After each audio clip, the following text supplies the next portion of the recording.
Bonjour tout le monde et bienvenue à Viva la Vida avec Valérie. Aujourd'hui, on est mercredi, mais en réalité, le vlog hebdomadaire a commencé hier avec le haul Pharmaprix et la salade de maïs et halloumi grillé.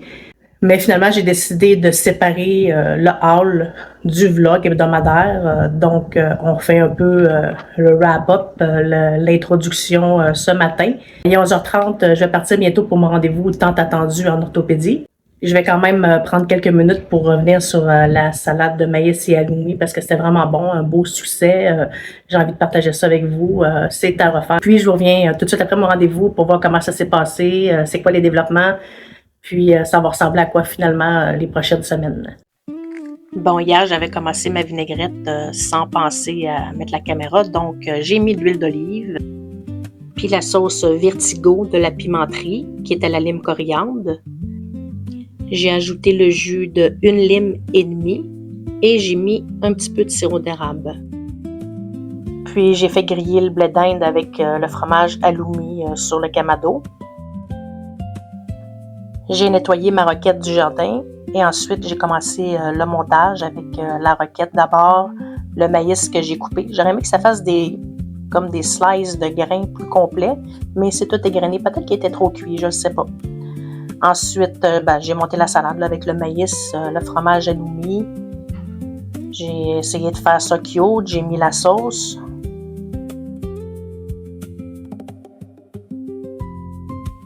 Et ensuite, moi et mon fils, on a eu droit à un petit festin. C'était simple, c'était délicieux, parfait pour l'été. Il faisait chaud hier quand même. Donc, on a tous bien apprécié. Comme vous pouvez voir, l'assiette était vide à la fin. J'arrive à l'instant de mon rendez-vous en orthopédie. J'ai eu la radiographie que vous pouvez voir. Ça s'est bien passé. La consolidation osseuse est en train de se compléter. Je vais revoir l'orthopédiste dans 2 mois. D'ici là, il m'a donné un retour au travail pour le 7 septembre. Donc, retour au travail en réalité le 22 septembre après mes vacances. C'était déjà planifié là, avec mon gestionnaire. Et je suis enfin libérée de mon appel. Bon, j'ai fait mes premiers pas à l'intérieur. Je dois dire que c'est comme si j'en avais encore une. Là. Ma jambe est super rigide. Là. Ça plie pas facilement. Ça semble pas naturel comme mouvement, mais j'ai rendez-vous avec la physio lundi. Mettons que je vais pas m'essayer tout de suite dans les escaliers, mais d'ici là, je vais marcher tranquille à l'intérieur sans attelle. J'imagine que le mouvement va finir par se fluidifier. Lundi, je verrai avec elle là, pour les exercices pour descendre des escaliers. Je vais sûrement sortir mon petit step aussi là, d'exercice. Puis je vais pouvoir commencer la semaine prochaine là, à vraiment entamer la partie escalier. Là. L'orthopédiste me dit aussi que je peux commencer les extensions, qu'il n'y a pas de problème pour forcer les tractions non plus. D'y aller doucement, c'est juste d'éviter les sports de contact ou les sports plus avec des impacts violents, mais ce que je fais pas de toute façon, donc il n'y a pas de problème pour le snorkeling en septembre non plus à Curaçao. Ça va être cool. D'ici là, j'espère que je vais marcher sans canne, que je vais être déjà réadaptée. Ça va bien se passer. Là, les 3 prochaines semaines, je vais me concentrer sur ça là, presque exclusivement. Là. C'est facile en vacances mes petites tâches du quotidien, mais je vais faire aussi les exercices de renforcement. Il faut tout travailler le quadriceps. C'est sûr que d'ici lundi, je suis un peu en stand-by. Je vais attendre vraiment les instructions de la physiothérapeute. Mais je crois que juste réapprivoiser le mouvement de marche avec souplesse, ça va déjà être un bon début. Donc, comme vous avez pu remarquer, j'ai décidé de scinder en 2 le Vlog Week cette semaine. Le haul de pharmacie, je trouvais qu'il était quand même assez volumineux. Ceux qui s'intéressent plus au haul vont pouvoir se concentrer sur cette partie-là, tout simplement. Maintenant, il me reste quelques heures avant le souper. Je vais aller semer au jardin la kale et les navets. Je crois pas avoir un gros succès avec les navets, mais la kale, ça résiste quand même au gel. Quoique les navets aussi, c'est résistant. On verra qu'est-ce que ça donne, tout simplement. Peut-être que je vais avoir un peu de kale à me mettre sous la dent au mois d'octobre, novembre, qui sait. Et pour ce soir, un souper tout simple. J'ai prévu des filets de porc qui sont à mariner depuis lundi. Ça devrait être super bon. Je vais les faire cuire au air fryer avec des petits légumes, quelque chose de tout simple, après avoir fait un peu de jardinage. Donc, on va aller jardiner maintenant. Bon, les piments. Ça, c'est les anchos. À côté, c'est les guayadjo. Je sais pas si je le dis comme il faut. Ici, on a les aji mango. Je vais en avoir beaucoup cette année, c'est incroyable. Puis les petits oranges là, cachés ici, là, ça c'est des ghost paper. Ils ont l'air de rien, mais même eux autres, j'en ai une tonne. Les tomates, ben, c'est plutôt tranquille. J'en ai quand même déjà récolté beaucoup au frigo. Là. Je vais les cuisiner cette semaine, ça c'est certain. Puis enfin, mes belles grosses tomates là, pour faire des sandwichs aux tomates qui s'en viennent, je vais pouvoir m'en faire la semaine prochaine, mais j'en ai pas une tonne. Il restait presque plus rien à la pépinière, mais j'ai choisi les navets comme ça et la kale. Où j'ai plus confiance pour la kale, les navets, j'ai peu d'espoir, mais on va les semer, on va voir qu'est-ce que ça va donner. Qui sait, on va peut-être avoir un automne particulièrement chaude et longue. Mais ce que je veux en réalité, c'est surtout avoir du beau petit feuillage pour mettre dans mes soupes cet automne. Donc, je risque d'avoir plus du feuillage de navet que du navet. J'aurai de la kale. Je cherchais de la bêta-carne, mais j'en ai pas trouvé. J'en ai plus dans mes semences. Donc, ça sera renouvelé avec mes achats de semences que je vais faire cet hiver. Habituellement, je les fais en janvier. J'aime ça. Ça me donne un petit boost d'espoir jusqu'au printemps. Je m'amuse avec l'achat de mes semences, ensuite avec un peu la planification, qu'est-ce que je vais mettre où, et ensuite, ben, on commence déjà les semis en février avec les piments, puis ensuite en mars, c'est déjà les tomates. Donc, je pourrais dire que mon jardin est petit, mais c'est quand même une certaine gestion. J'adore ça, puis ça m'occupe un peu. Bon, maintenant, ben, on va espérer que ça pousse tout ça, qu'on ait un peu de chaleur.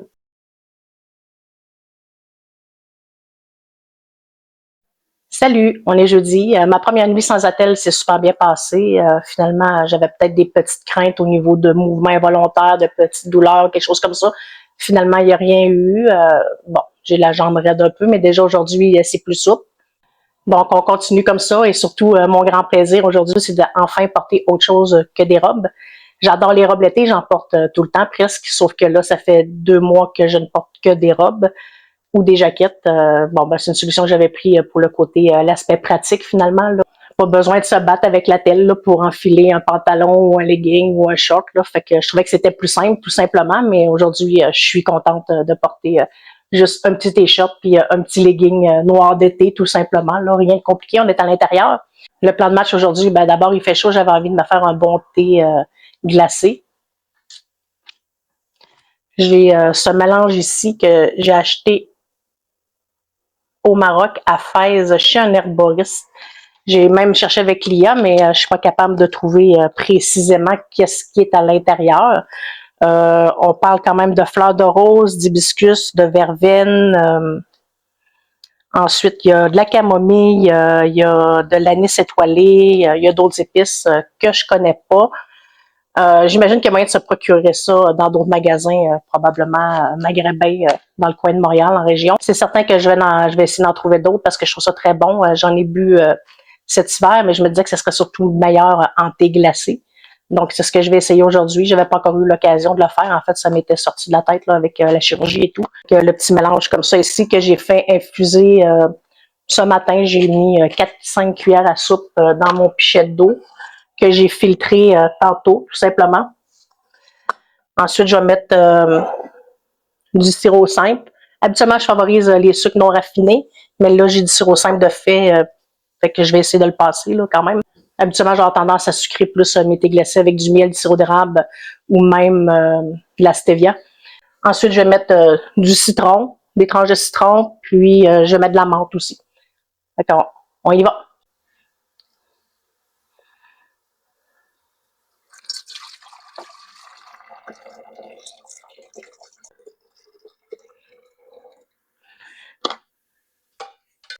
Voilà, la belle couleur rose pâle. Je suis certaine que ça va être délicieux. Je vais ajouter du citron, des tranches de citron, de la menthe aussi. J'ai un bouquet de menthe ici.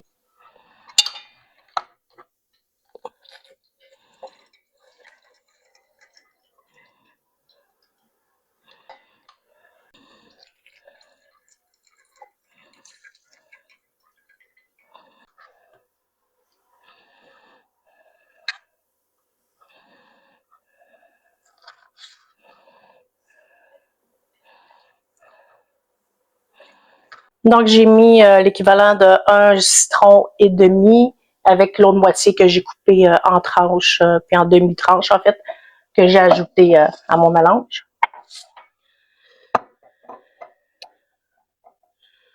Pour le sirop simple, je dirais qu'une demi-tasse devrait être suffisante.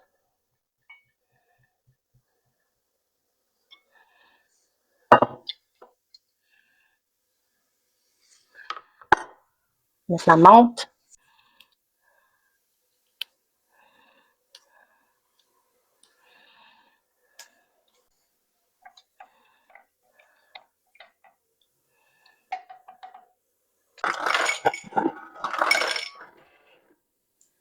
Un verre avec des glaçons.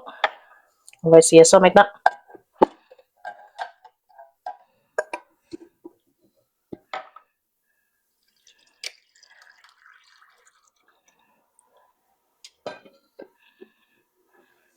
Le moment de vérité.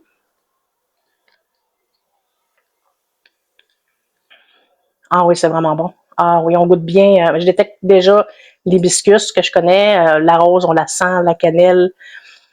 Euh,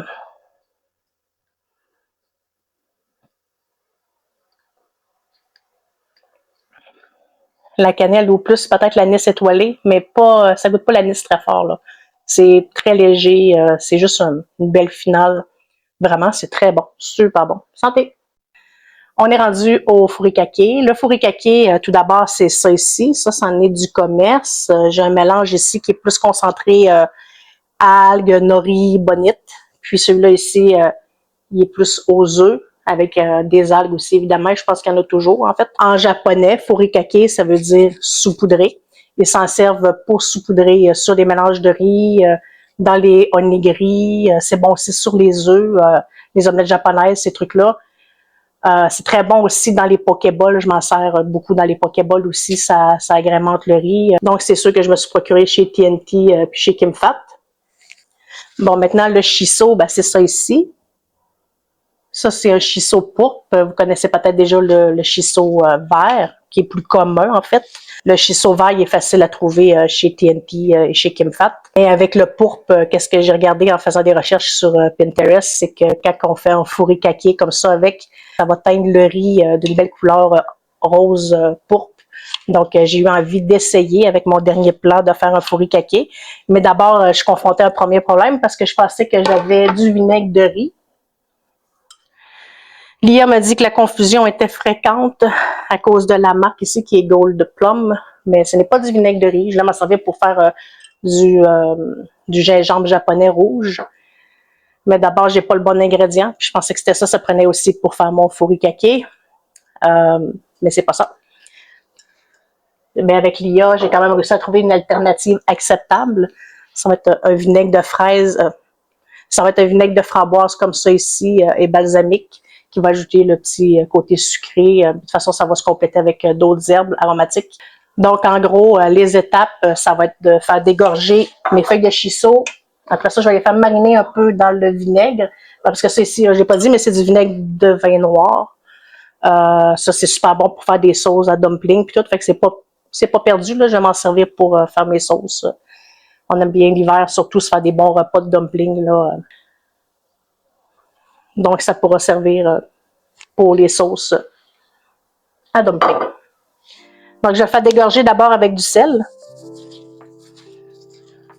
J'ai tout nettoyé mon shiso au préalable, là. Le faire dégorger va permettre de faire sortir l'amertume.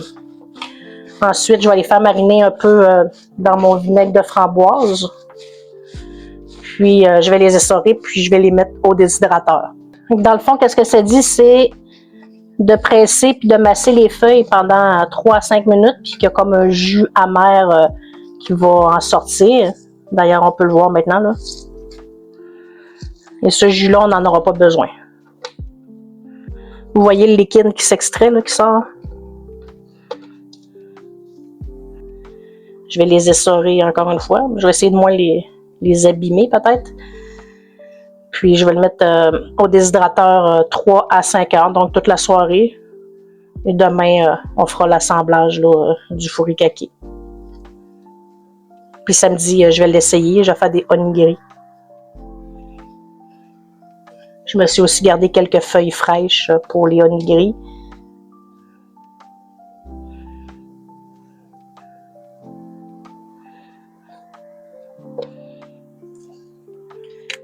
On va mettre le vinaigre.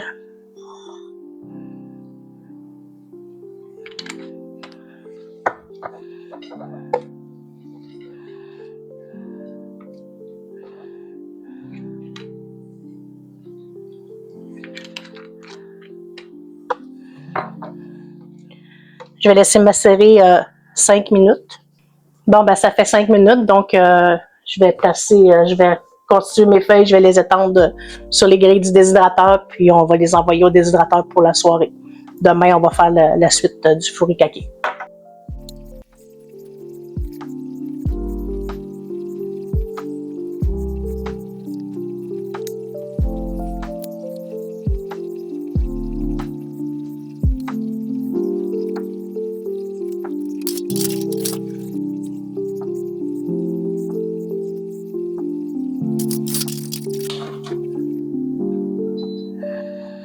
Donc, ça disait 45. Tu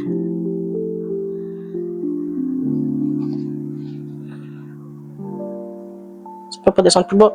Donc, ça doit être des fenêtres.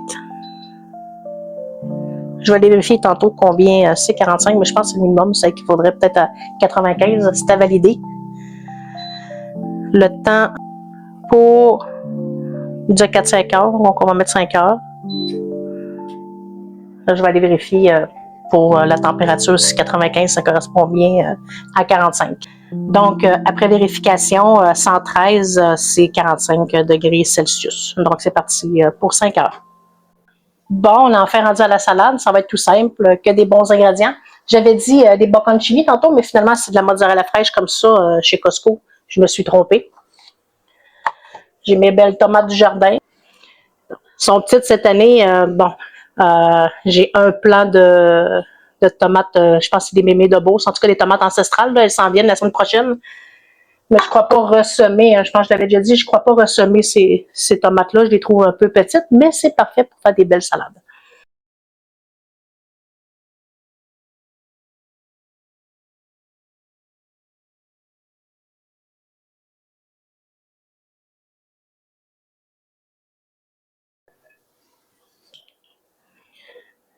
De l'huile d'olive.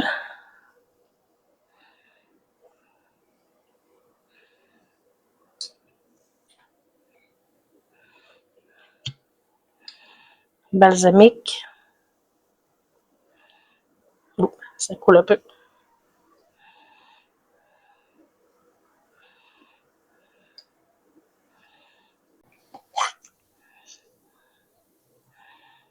Fleur de sel.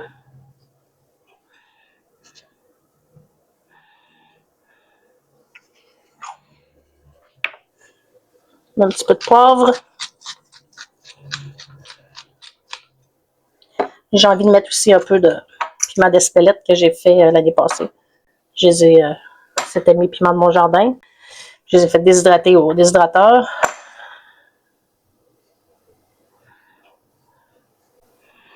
Donc voilà pour la délicieuse petite salade. Je vais manger ça, puis je vais ramasser. Ça va être pas mal tout pour ce soir. Bonjour, ce matin mon shiso était sec et j'ai fait griller des graines de sésame pour l'intégrer au mélange. Une fois sec, le shiso avait cette apparence. Je me suis dit que le plus simple serait de le passer dans mon broyeur à épices. Une fois terminé et intégré au mélange de sésame grillé, j'étais plutôt satisfaite de l'apparence. Pour le goût, on retrouve le côté herbacé du shiso avec une pointe de sucré salé, sûrement dû au séchage et au vinaigre de framboise et aussi sûrement au sel que j'avais utilisé pour dégorger les feuilles au préalable. Puis on retrouve aussi le bon goût du sésame grillé, évidemment. J'ai hâte d'essayer ça demain avec mes onigiri. Je suis certaine que ça va être super bon. Ça va être disponible sur le Weekend Vlog au début de la semaine prochaine, si vous êtes curieux pour le résultat. Et c'est donc ce qui conclut ma petite expérience de furikake au shiso et ce vlog hebdomadaire. N'hésitez pas à liker ou à laisser un commentaire. Ça me fait toujours plaisir de vous lire et je vous dis à la prochaine avec Viva la Vida.